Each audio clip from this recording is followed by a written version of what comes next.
call to order the meeting for January the 8th and welcome everybody that's here tonight. Would you all please stand for prayer and the pledge? Prayer. Would you all please? Lord, I thank you for allowing us to come together tonight and do the good blessings and deeds for the city of Marion and work out for the best interest for our citizens. Lord, bless our men and women that are in harm's way tonight, protecting our interests so that we can have a meeting such as this. Amen.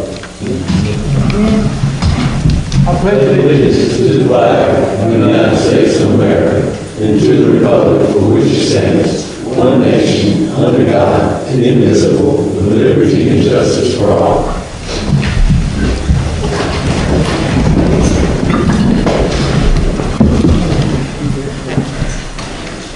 As I said, I'd like to welcome all our guests that are here. Some of them are pretty regular guests, and we do appreciate y'all coming to our council meetings and being informed. And if you see other citizens of Marion, please invite them to come with you. And we have some special guests, I think, with Reverend Hiveway and his board, and we'll introduce them in a moment as well. Moving on our agenda, do I have a motion to approve the minutes from our regular meeting on December the 11th? So moved. Second. All in favor? Aye. Any opposed? Motion carries. Thank you. Now, next is the highlight of my month as far as this council meeting is recognizing our hard-working city employees. Excuse me. I think I missed the special meeting on December the 17th. Excuse me. Do I have a motion to approve the special meeting on December the 17th? So moved. Second. All in favor? Discussion. It says here I recuse myself. It says my son. It should be my son-in-law. Okay. Just to correct. Any other discussion? All in favor? Aye. Thank you. I apologize. And now, my honor is to recognize our employee of the month. This gentleman, he works hard for the City of Marion and Recreation Department, does a fantastic job. He's been a loyal citizen for the City of Marion for a number of years. And it's my honor tonight to recognize Mr. Richard Moody with the Marion Recreation Department.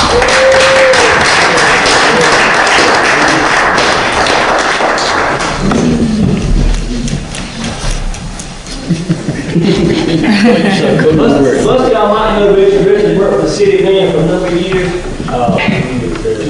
He worked for the City of Marion for a number of years. He started out in the Public Works Department, and after a few years, he said, "Hey man, how about we go to the Recreation Department?" And he's doing a fantastic job as our custodian. And anything else, help with cleaning and correcting. And thank you, Richard, for everything you do. He's been a great employee of the City of Marion. Thank you.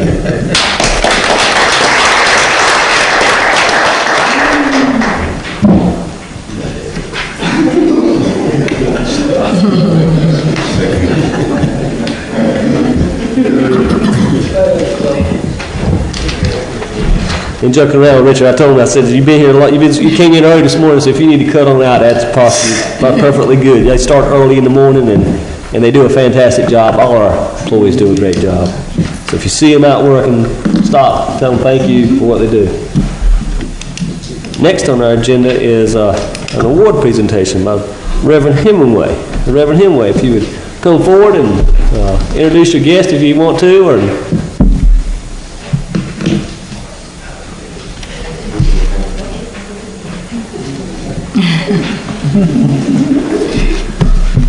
they're kind of shy, Red.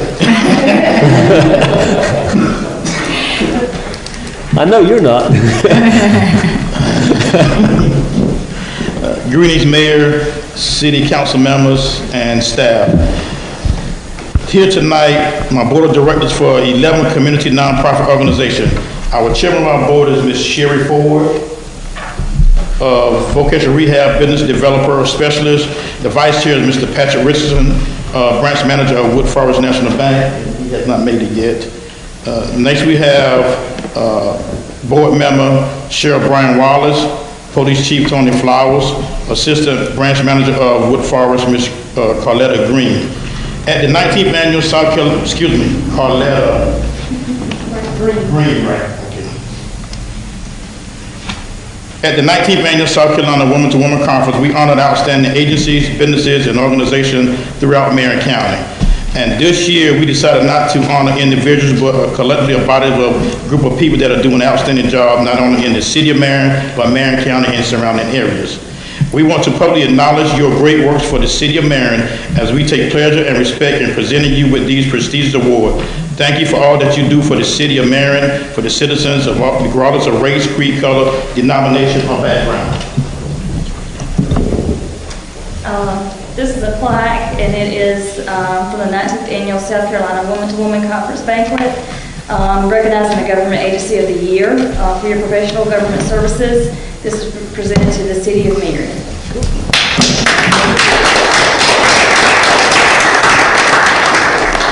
We also have one more to present as well.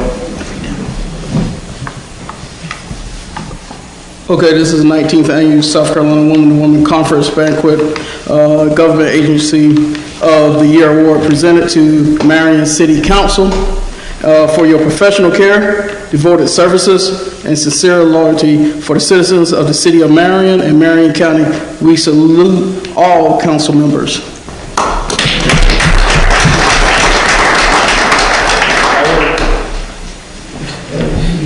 Thank you, sir.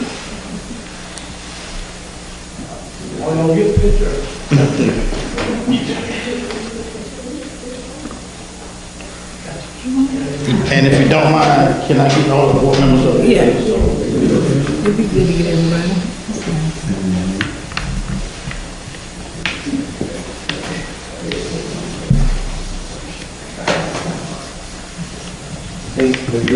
Look at Alan over here.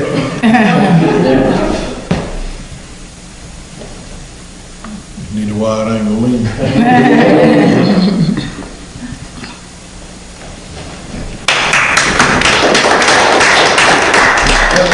you so much, and thank you for everything that your organization does for the citizens of Marion. I know our council members appreciate you recognizing them. They all work hard. Thank you. Thank you.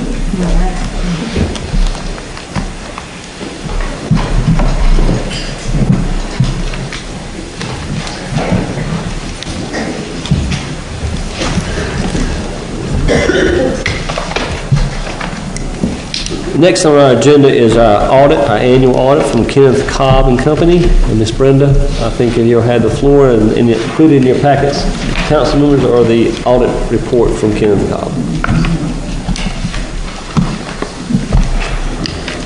Good evening, everyone. I hope everyone had a chance to take a look at the report. I'll hit some highlights tonight, but I'll keep it brief. But please know that if you have any questions, please feel free to stop me at any time with questions that you may have.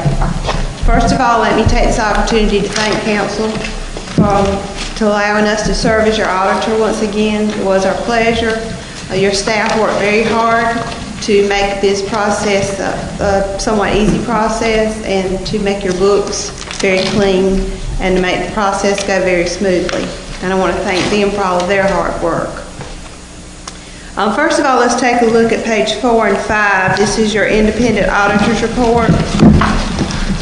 Just let me point out at the bottom of page 4, this is the opinion on your financial statement.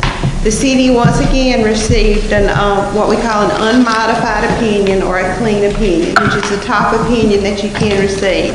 And basically, I won't read that to you, but basically what it's saying is that your financial statements are presented fairly in all material respects for the year ended June 30th, 2018. Now let's flip over to page 13, and we'll start looking at some of the numbers for the year. As you remember in the past, we've talked about you basically have two sets of statements. Your first set of statements are your long-term view, because it has all of your long-term debt, fixed assets, and so forth.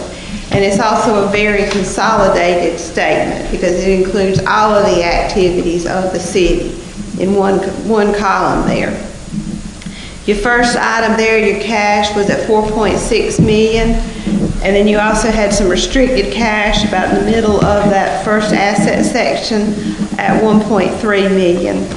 That was almost the same as last year, about $107,000 different from the prior year.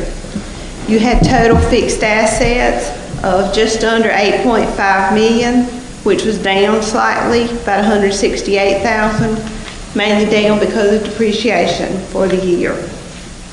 This gives you total assets of of 15,098,542. The next section, your liabilities, you'll see had a total of 9.3 million.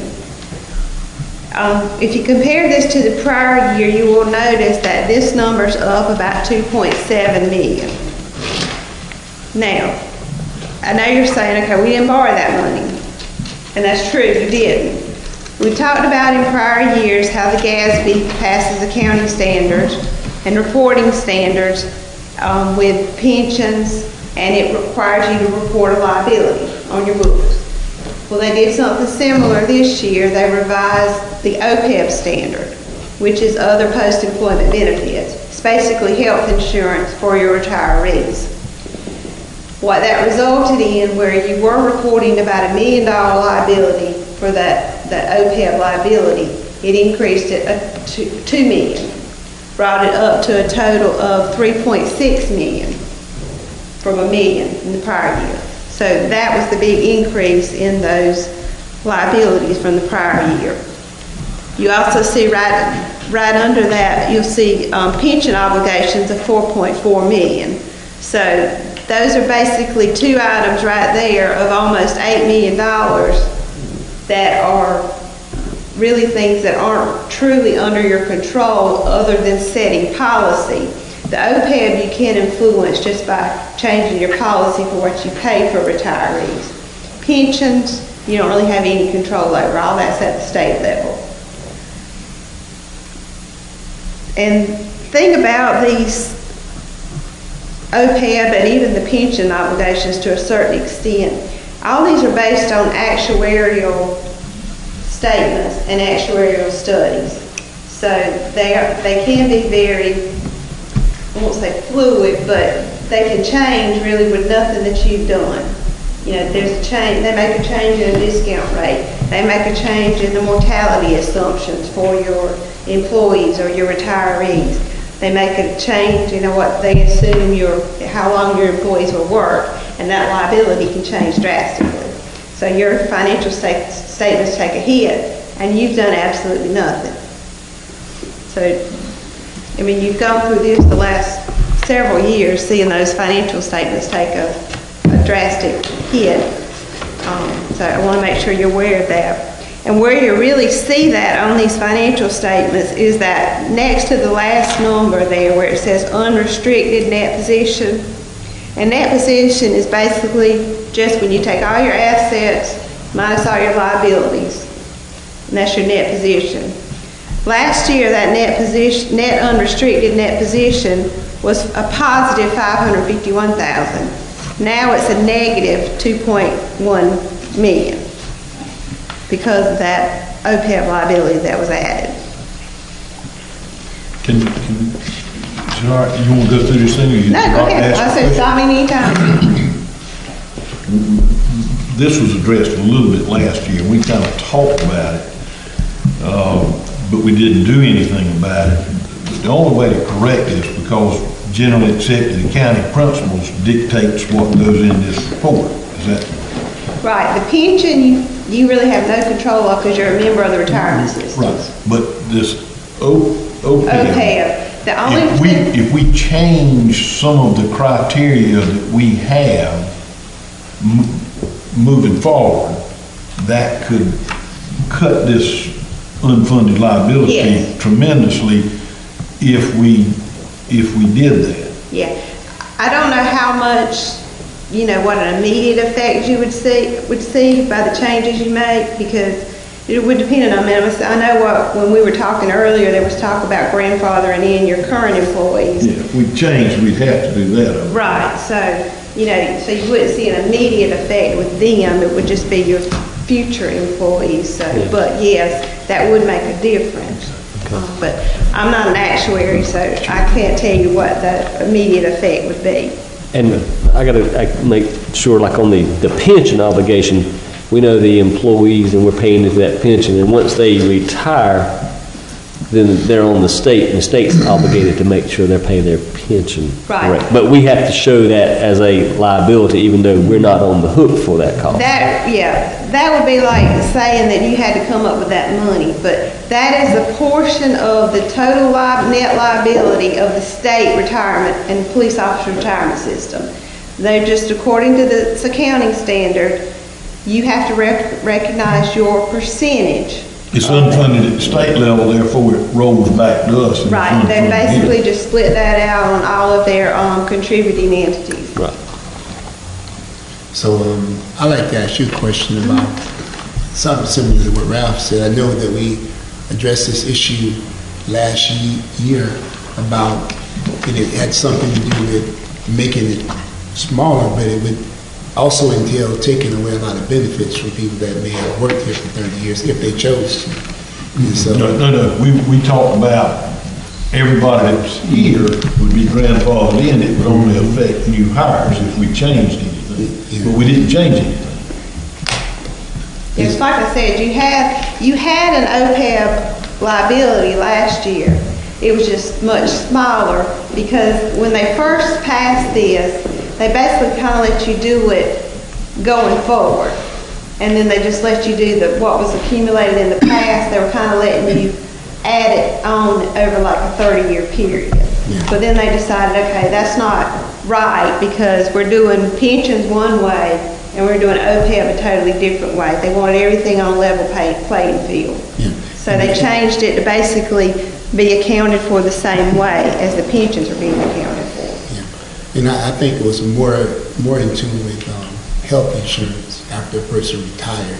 That's what the OPEB is so talking when about. you're talking about that, and you consider a person that may work enough years to retire from a job, and obviously the benefits of working in a job in a low economic area doesn't give you the benefit of being able to carry a major health insurance policy and carry your bills.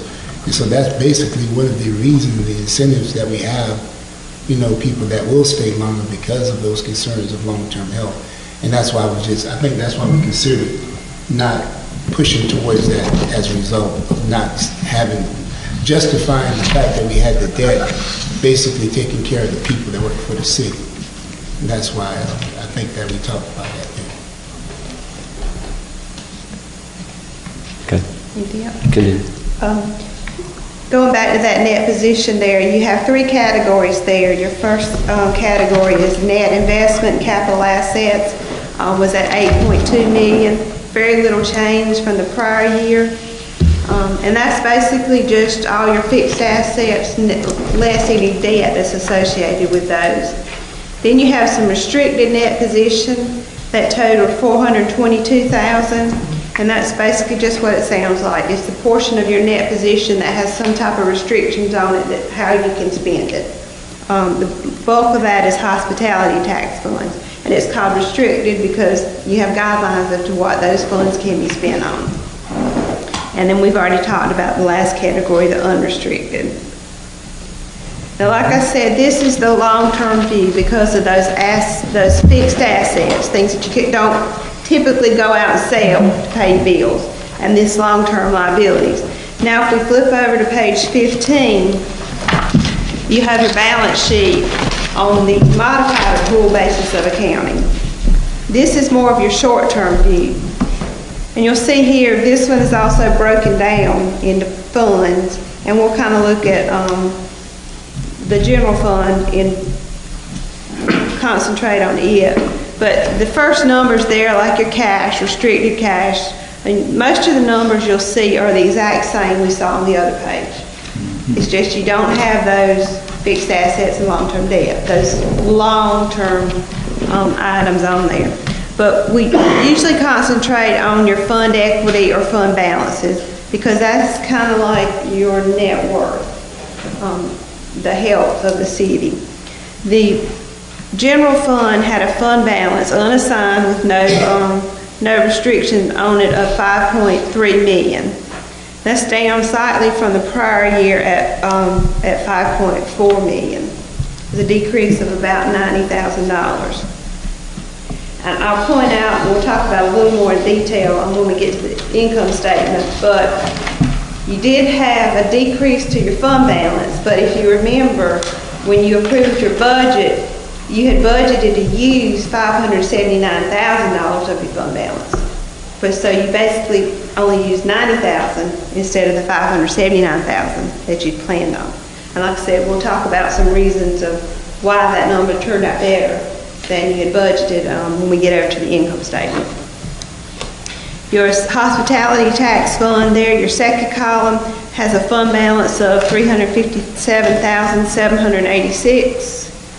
And the third column there is a combination of your other funds, which includes your cemetery fund, the drug fund, and the housing rehab funds, for a total of $64,693. All total, the fund balances for the city is at $5,753,104. Any questions on any of that? No. If not, let's turn to page 17 and we'll look at the income statement.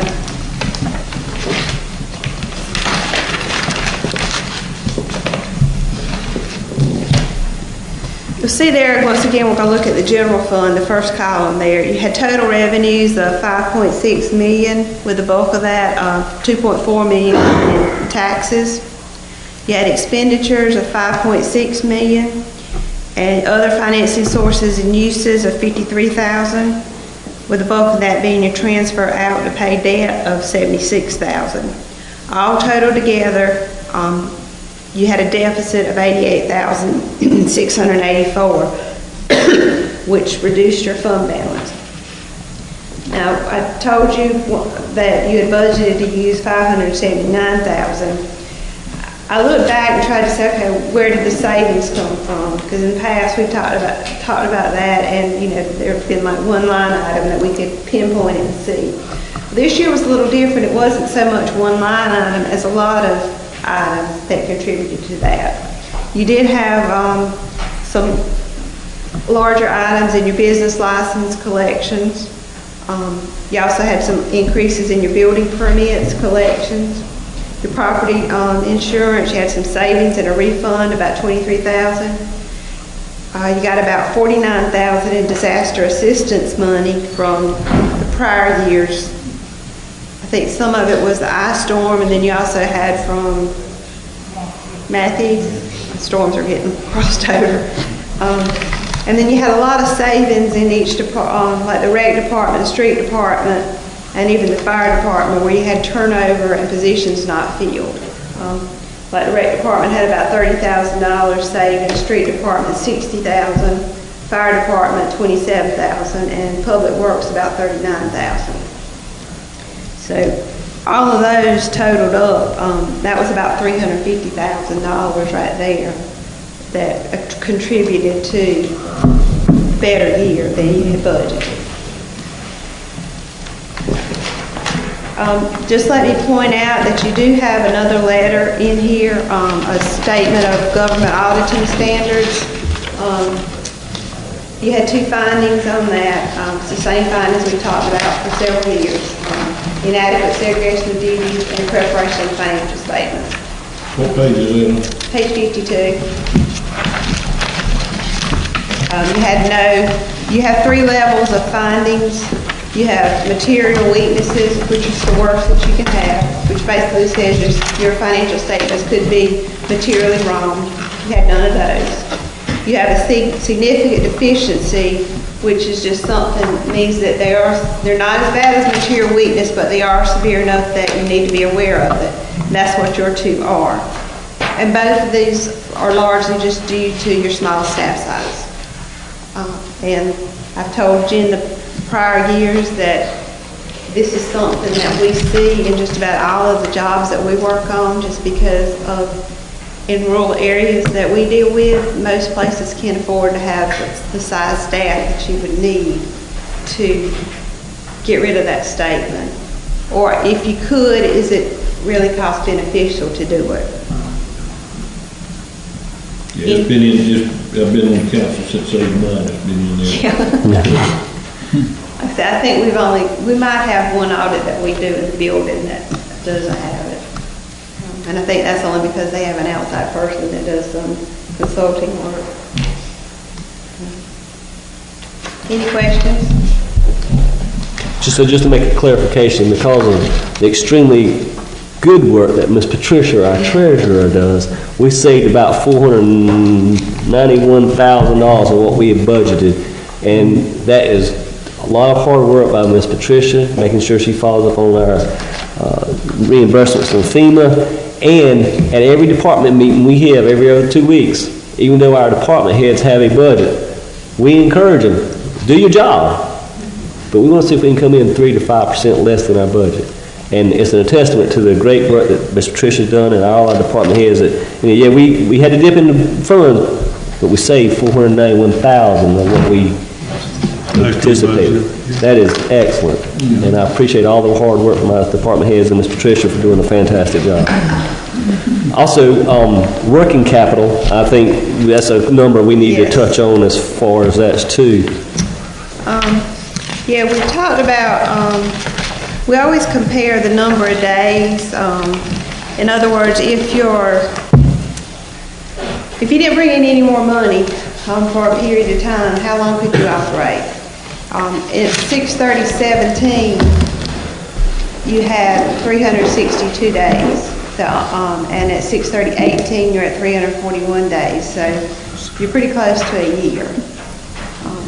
Now, if we took it, recalculated it without your Grand Strand money, because I know you kind of like to keep that aside and not touch it. But even if you take that out, you're at 139 days.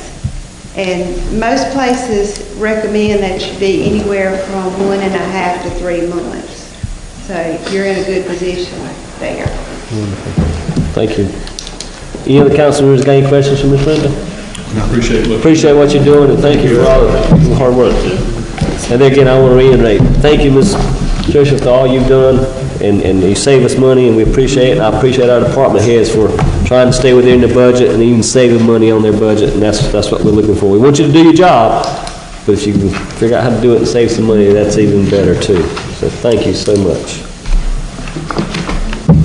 Next on our agenda is the first reading of ordinance 19-01, an ordinance to adopt and establish a stormwater utility within the city of Marion. I think we previously discussed that with all the flooding that has taken place, our infrastructure is in need of work, and we got to have the funding to make repairs and maintain our infrastructure. So this would be an ordinance that would help establish a fund that we could collect with some certain parameters. Mr. Mayor, it doesn't reflect any charge at this point in time. It just sets it up. In the ordinance, if you look into the reading of it, it would set up an ordinance as on the way it would work is if we adopt this ordinance, it is, of course, we'll have to have some hearings on it and then a second reading. It would be on section 3-3-5, $4 per month per residential water tap, and then $5 per month on a commercial. And that would be added to your water bill on a monthly basis. So if it's a residential, your bill is going to go up $4 a month. If it's commercial, it's going to go up $5 a month. I misread that. I thought that was the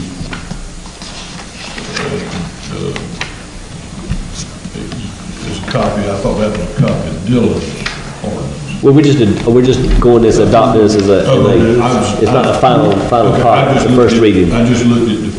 Yep, it's just the first reading Pretty on much it. same parameters, that's Pretty much near it. Okay. It's got to have a lot of cleaning up into it. You're just getting this page, We just 19-01 does not reflect. No. The way I read it, it doesn't reflect that. it's just the first ordinance. Then we'll clean it up some, and then we want to go ahead and get it for the time and add to it, clean it up. I just want to make sure I understood. Before we have a second and have some hearing on it. But this would just, basically what it would be is we would be able to, This is just a footprint we're looking at. yep, and we can tweak it, but I think that the parameters at the $4 and $5 is probably where we would be leaning towards, to clean up how we'd be But using that's it. not set based on this 19-01. I move we give first reading ordinance 19-01.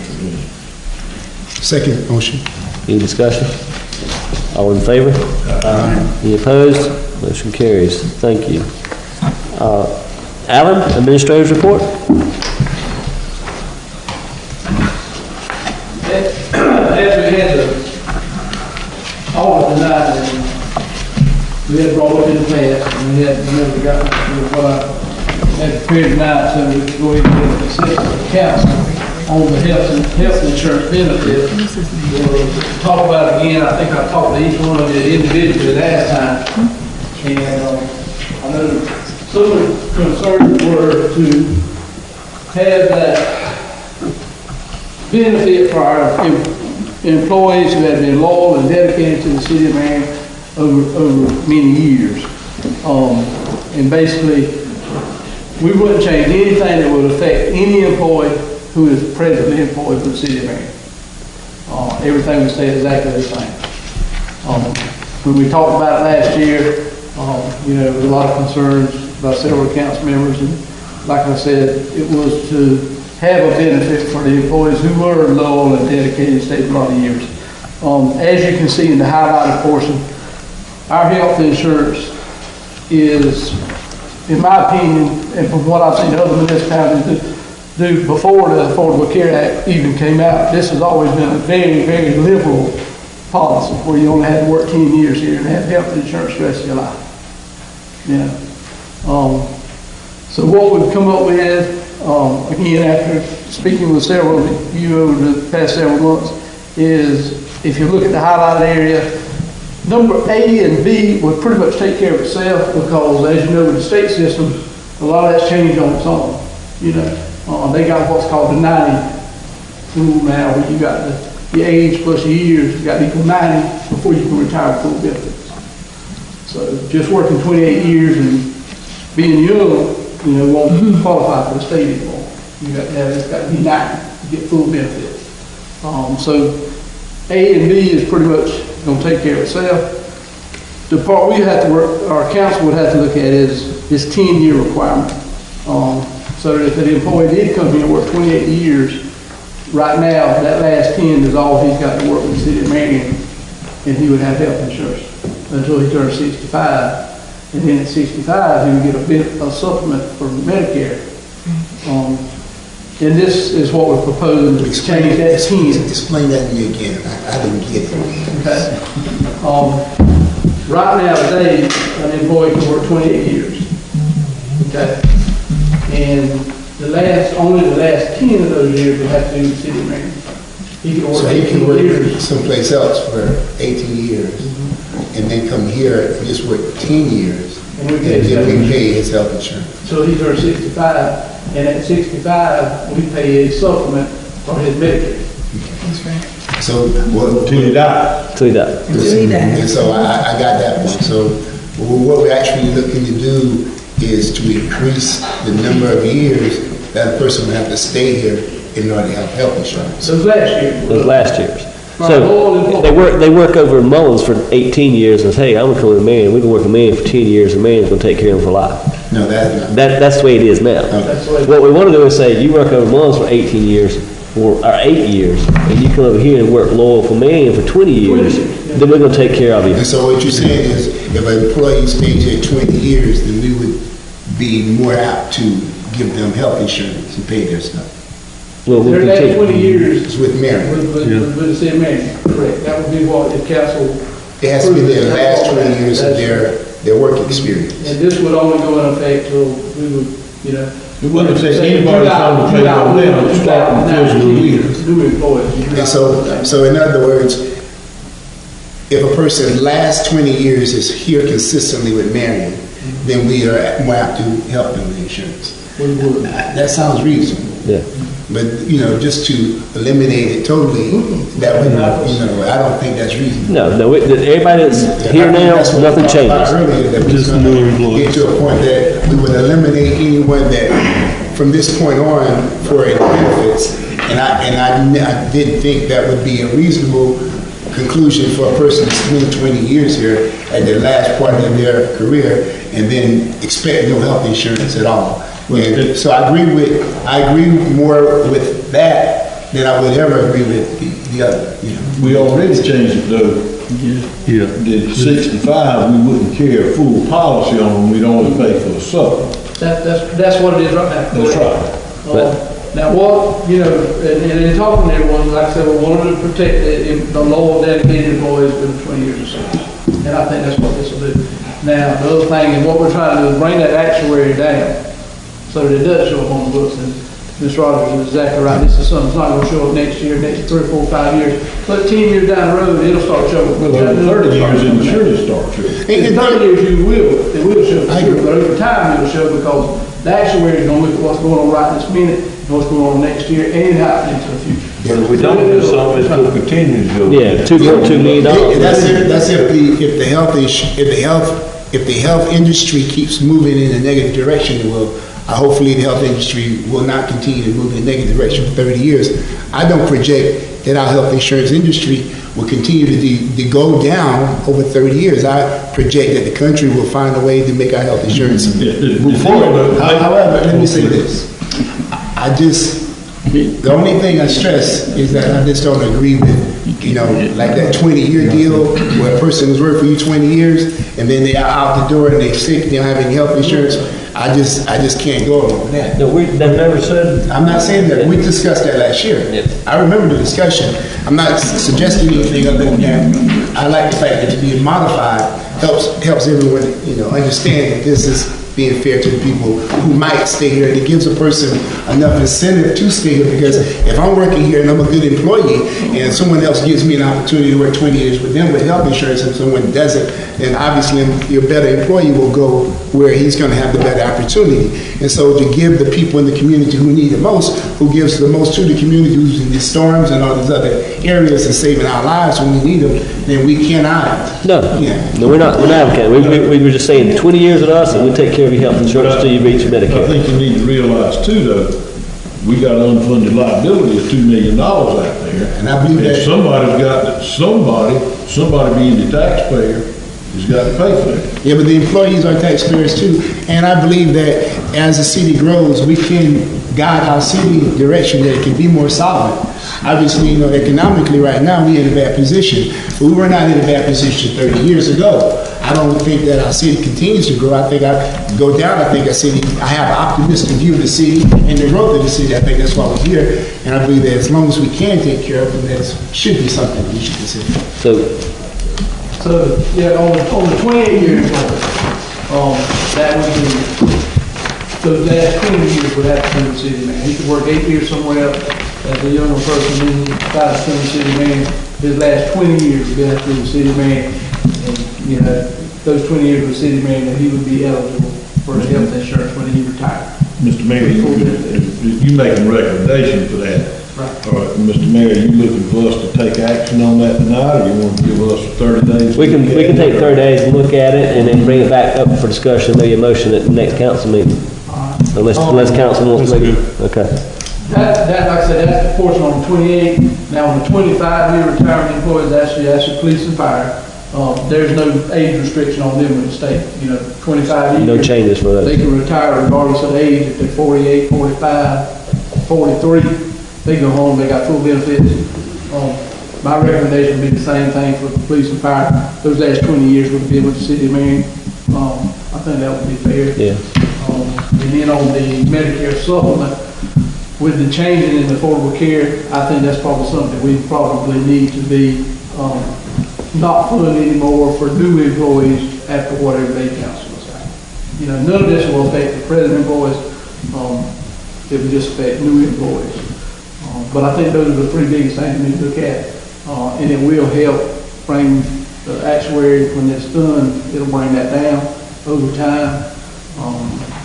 And then that way we are doing some things to try to address that. And if we do approve that, the new employee, when he's hired, he'll know what his benefits are going to be from the date of hire moving forward. And just to be clear, the actuary liability came up as a result of some changes in the insurance, the legislation, the insurance around the nation. Several things. Well, you talked about the health insurance in the nation, the Affordable Care Act, things the legislature did. In the way they're kept. Federal legislature didn't. And I think what she was saying actually is that sometimes she can't really predict actuary because sometimes the policy can change. Like right now, if the House changes and the healthcare policy changes, then actuary just comes down automatically based on the fact that legislation allows a policy to be implemented that doesn't allow us to have as much liability. So, in other words, it doesn't necessarily have to move for 30 years in a negative direction because the legislation will change the policy that allows us to get in a more economically feasible position, right? That's exactly right. And with the state retirement system in 2008 was a big change. They come again in 2012. Yeah. You know, and they on a 90 rule now, which I mean, that 90 rules are pretty strong. Yeah. I mean, that's your 80 plus the time, is 90 years of retirement. That's a whole lot. Yeah, and that's what I'm saying. You can't just Harder keep. for me now to Well, it's- work 28 years and retire because of the age. Let's just take this under advisement, and then next month we'll come up with a motion, maybe to adopt this, with a 20-year retirement for the city employees, workforce last 20 years, full benefits, and when you hit your 65 or Medicare eligibility, you know, we would not pay for the supplement. But we'll bring that maybe up in a formal motion discussion next month. Okay. And that would help decrease that unfunded liability that went up $2 million this year. It's a, you know, so we'll bring that up in more discussion next month. The only other thing I did receive a proposal from Greenbug, the lighting consultants. Mr. Barton's got it now, we're reviewing it. Hopefully next month we can look at that and see. It's a pretty in-depth proposal, so there's some take a little time to look at it. That's all I have. Thank you. Mr. Brody, any legal updates for us, sir? Yes, sir, Mr. Mayor. I think this probably falls within the realm of legal update. In honor of our late friend Richard Skipper, I'd just like to say go Tigers. Amen to that. Yeah, that was a good game. It was a spanking, but it was a good game. Would you like to be your turn? Some employees thought they were off today. A national holiday or something? Thank you, Mr. Brogdon, Alan. Moving along with our updates, ladies and gentlemen, before you on your council was the invitation for the January 21st Martin Luther King Day observance to be held down at the Door of Hope Christian Church. You've got a full slate of activities for that day, so I please encourage you to attend the celebration for Dr. Martin Luther King. It's going to be on January the 21st at 10 a.m. at the Door of Hope Church, so if you can make it, I certainly would appreciate it as well. And moving along with some other updates that we have is, of course, we had a fantastic Christmas season, and all our staff has worked hard and got all our Christmas decorations down, so that's moving right along as far as the cleanup, and there again, that goes back to our loyal, dedicated employees for jumping out there and getting those activities taken care of and cleaned up. The trimming of some trees, we have some streets that have some low-lying tree limbs, and we have a lift that we'll use to take the Christmas tree lights down. So while the lift is in town, we are using it to trim low-lying tree limbs on streets that our fire truck and the grapper truck can't go down, because those are very expensive pieces of equipment. If they get caught up in the limbs, we got a $750,000 fire truck and a grapper truck that we don't want to get tore up. So we're multitasking and using our lift to trim trees and to take the lights down off the Christmas decorations. So we're working hard on that. If you'll see, Mr. Jimmy Harrington, a few months ago, we awarded the contract to Harrington Construction to repair some sidewalks that were damaged by the hurricane, and using CTC funds for that. They started work yesterday, and they are working on those projects as well. If you have any questions on that, I think Alan can help you as far as, but we got a few sidewalks that we've got a pretty good list of sidewalks to do. We had a special meeting a few weeks ago regarding the grinding of the yard and landfill debris from Hurricane Florence and the low bidder. And so we've started there. The equipment showed up this morning, and they're at the grinding down at the landfill. If you want to see an impressive piece of equipment, I suggest you ride down there and watch it, because they take trees like that and make them mulch in just a matter of a few seconds. they got some very impressive toys down there. So they're doing that and getting that ground. And he said time frame for them will be about 3 days to get it ground up and cleared out. With the weather, I suspect he'll probably be out here by Friday, but he got started a pretty good bit today. And but if you want to see some neat equipment, please go down there and look at it. It's right at the entrance. You don't even have to go in. You can stay on the pavement and watch it. It's pretty neat. Our basketball season at the Recreation Department has kicked off with the first game to start on January the 12th. And also in front of you, given to you, was the calendar of events of things that have happened with the Recreation Department. They've got over 170 basketball players and 17 teams signed up. It's going to be a good year. We're looking at doing a volleyball program for the Recreation Department, starting in the fall, and they're getting pretty good response for that for volleyball. That may maybe be, is it co-ed, male, female? It can be either. Okay, so we're working on a volleyball program, which will be something totally new, but I think we're getting pretty good response from that from the local community as well. And then the street lights, I do encourage you there again, if you see a street light that's out, if you'll get that number, you can take a picture and text it to Alan or myself or Ansley, and we can get that street light reported. If you see some, don't be call. If you don't call me, I'll go around and do it. I rode around with my daughter last week, and we flagged a few, and she enjoys looking for street lights to route. So we rode around, and that was our little project for one evening. But I encourage you to look at street lights and do that.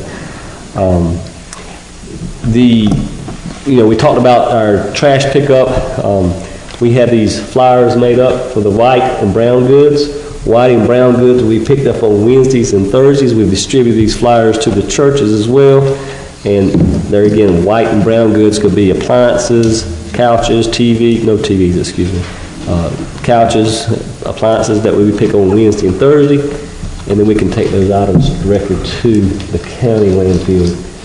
Thus, we don't take them to our landfill, and then we have to pay AWS to haul it from our landfill to the county landfill. So we're cutting out, that's that savings factor that we talked about. We're saving money by taking it ourselves straight onto the landfill once that truck gets loaded. So just trying to figure out ways to save money on that. And let's see what else I got more. With that, you had in the newspaper, I think, about the tires and electronics. That's correct. Or not going to be picked up, and it is. We also have a flyer on that as well that basically says, a reminder to our citizens that TVs and tires are considered littering. If you place those items outside your house on your street, it's a $1,092.50 fine. For littering, if our guys see this out, they'll put these door hangers on your doors as a friendly reminder that you need to dispose of it, and you can take it to the recycling center at 2631 Senator Gaskell Road, which is the county recycling center. Not the one uptown. Not the one uptown. The one uptown is strictly for paper, aluminum cans, no glass, and plastics. You said it's $1,000 fine? If it's a $1,092.50 fine for littering and littering. Would it be enforced with jail sentence as well? I don't think so. Because, when you start to place a fine on a person and they go to a judge in front of a judge, then it may, it could be a sentence imposed on that person. And sometimes if that particular part of the code is enforced to that degree, then who would be responsible? The homeowner? Because no one's going to claim that put the television outside. That's the thing. My point is that a lot of people who own these houses are older people who won't take those things out. I mean, who would be responsible for the $1,000? I think it's a matter they got to see them actually littering or claiming it. And that's why we put the hunger on it to remind people. If it's in the law, then and the ticket can be written for $1,000. Just in littering, I'm not sure, but I think that comes also, if it's not just a civil violation, it falls under some kind of criminality. And before we start to to exercise any ticketing to those people. We need to get together with the council and be clear about this, because that can be sticky. On the Literally, it's an ordinance. I know it's an ordinance, It's a but city ordinance. if a television is outside my house and I'm not there, I mean, who's gonna write me a ticket for $1,000 and someone else put it from next door? I mean, people Alan, do can you this. let us know what's being done on Who's that gonna now? claim that? Yeah, That's right a now, big. the only thing we're doing is doing the door knockers. We're just putting the door knockers on it. This is Yeah, your but I mind. know the door knocker part, but what I heard was $1,000 fine. I think. If I see Emerson throwing that TV out, you claim it, then you're gonna get a ticket. I know But if it's that. just out there, we're gonna remind you, say, hey, I know that, but let's be realistic when we say, if you see me. Most people don't see it. They just see where it is. And officers they can write, a code inspector can write a ticket. A dog could be loose, he can write a ticket. It may not be that person. I'm just saying that you may want to really consider the whole idea of it, because you can jump in it with the right intention and come out with the wrong results. we definitely have a littering problem. I'm not talking about littering. And you gotta have some way to entice the people, hey, you shouldn't be littering. That's why we have recycling centers for the TVs and the tires and just regular household garbage, plastic cans, bottles, etc. So, have we written any tickets because you put that tire out there? I don't think so. I know, but what I'm saying is we made a statement, so I just want to make sure, if we're going to start imposing, I think we said that we would, I don't want to, get into a gray area, then we have to go back and reconsider. If you're putting tires out all the time and we know it's you, then you're gonna get a fine. Well, that's what I'm saying, with full knowledge. That's what I'm saying. You have to know it's that person. And that was my consideration. Not that what you're saying was incorrect. What I am saying is that the consideration would be with full knowledge. I don't think you can charge anybody on hearsay. I mean, you can charge people hearsay. But like I was telling the mayor earlier, people do things at night when everybody's asleep. Yeah. You don't know who put that time. You just can't arbitrarily go give my house a ticket because you see it And that's in why my house. it's just a courtesy. We're putting the courtesy hang on the door and say, hey. But you can't find me for somebody that I didn't do. But if I see Mr. Fraser doing it, then we do it. I said they do it at night. Yeah. I mean, that's fine. If they hate me, they can put something from somebody. No, I ain't buying that. Yeah, but I'm just letting you know, you can't. Yeah, so that's all I have going on down. Councilman Baker, you have any comments for us? Alan, you did mention to me that bids are going out for tree stumps, That's correct. to have those removed. Yep. Just wanted that on record. Getting those ready to be. All over out, town. and There's a lot of them. That's all. Councilor Fraser? I notice every time we have meetings, public comments, why are they put at the bottom? Maybe somebody can explain that to me, because I never got a clear understanding why we put public comments at the bottom. When, we go into executive session, everybody's split. I mean, seem like maybe, is that a policy, or is that just something you just do arbitrarily? Just always have. Well, I think maybe we need to change that, and if I have to make a motion that be changed, that we put up 12 people here can hear what they want to say, I think it's just a matter of just change it and put it up. Yeah. Whatever council wants to do, it's fine. Yeah, But that's just because it's always been like that. Yeah, well, I think It'd be better if it time for a wasn't. change.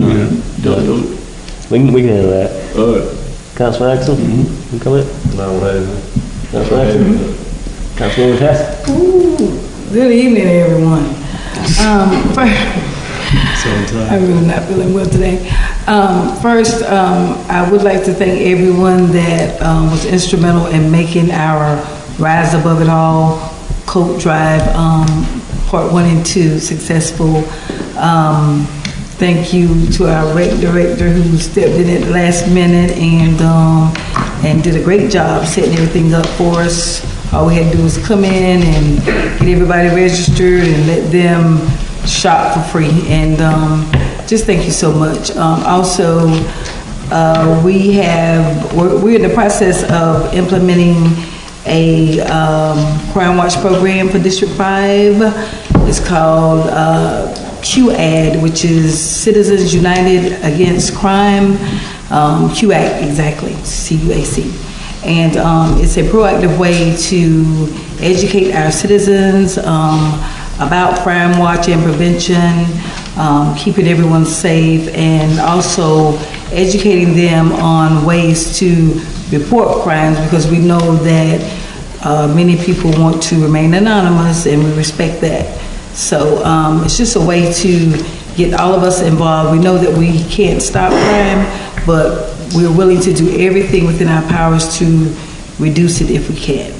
So look for, and also just wanted to thank you, Mr. Frazier, for inviting us to your Crime Watch program, which is already in effect, and also to Councilman Baker for wanting to work in conjunction with Mr. Frazier in his program. Yes, thank you. Councilman Hunt? I would like to say Happy New Year again to everyone. I'd like to recognize Mr. Dawson, who's one of my district members here in MC16, Ms. Collada. I know a lot of people here, and Ms. Georgette. I lived beside her for a long time. I do want to recognize our sheriff is here. Yes.